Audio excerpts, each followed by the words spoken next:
Improvised explosive devices, or IEDs, are a favorite tool of terrorists. They're a weapon used around the world. They are incredibly dangerous. According to Ian Overton in 2017, in between 2011 and 2016, there were 7,223 IED incidents. That's found, cleared, exploded, used as they were designed in the other direction.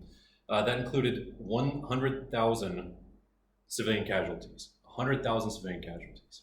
If you have access to a news outlet, you've heard of IEDs. You've seen them used around the world. In fact, there are very few countries in the world that haven't had an IED incident on their soil. But what is an IED?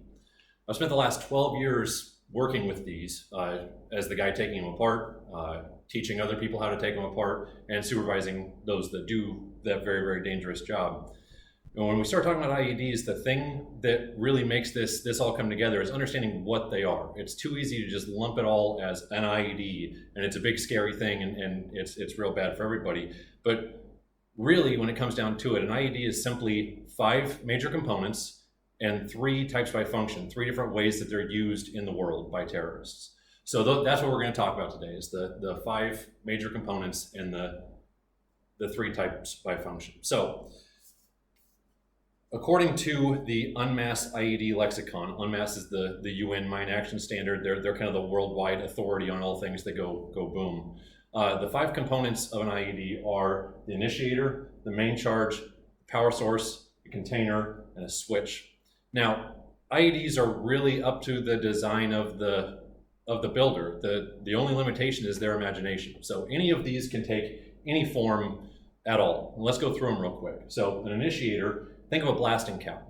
That's the primary explosive part that actually makes the rest of the explosives explode. A main charge on its own, think C4, Semtex, TNT, dynamite, things like that, can't blow up on its own. It needs something to cause that to happen. And that's what an initiator is something that can receive an electronic signal, detonate, and start an explosive train through the main charge. The main charge is just that. It's the main explosive charge. It's the whole bunch of explosives that are in there to make the IED do whatever it is that the IED is going to do. A power source, in most contexts, is a battery. 9-volt AA, AAA C cells. There can be more than one. I personally have seen IEDs plugged into a wall on AC power, but that's kind of rare. So typically when we talk power source, that's a battery. The next thing is the container. Container is just whatever's holding all the parts together. It can be something soft like a backpack that doesn't really add anything to the explosive effects at all, or it can be something hard like a pipe where you have the fragmentation from the pipe that becomes part of the explosive effect. The last piece is the switch, and the switch can be a lot of different things. The complexity, again, is up to the imagination of the bomber and what resources they have available. The switch really defines the types by function, though. The switch is how it's used, it's how it's triggered. So, according to Davies and Fowle in 2016, there are 3 types by function. These are fairly universal across all the organizations that work with these kinds of devices. Those types are time, victim operated, and command. So very, very briefly, time is exactly what it sounds like. It is a time device. It is a clock, it's a washing machine timer, it's the little wind-up mechanical clock you have in your kitchen. It's something that is just counting time. Once the bomber sets it, he has no control over who's around or what's going on with it.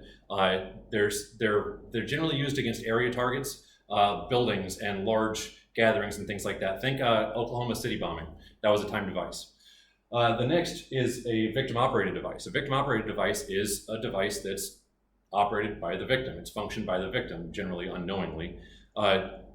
Pressure plates and trip lines and things like that. These can be very, very simple. They can also get pretty complex. The higher end stuff is passive infrared sensors and things like that. You know, like the sensor that's over your garage that when you drive up, the light turns on. It's a passive infrared sensor that's a victim operated because you as the victim initiate the device when you show up to where it is. Not great for bombers in areas where there are a lot of civilians because most bombers don't want to kill a whole bunch of civilians. It's bad for the whole asymmetric warfare thing. So victim operated tend to be in battlefields. You see a lot of these in Africa, Southeast Asia, Southwest Asia, places like that. The third type is command. Now command can be as simple as a command wire, which is just a wire run between the bomber and the bomb. So when something drives up or moves up to wherever he wants to blow up, he just pushes a button and it blows up.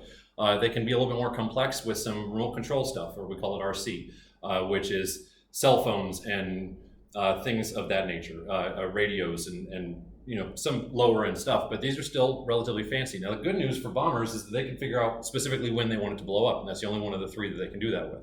The bad news is they have to stay kind of close. They have to stay where they can see the device, which exposes them to capture, so on and so forth, things that happen on battlefields.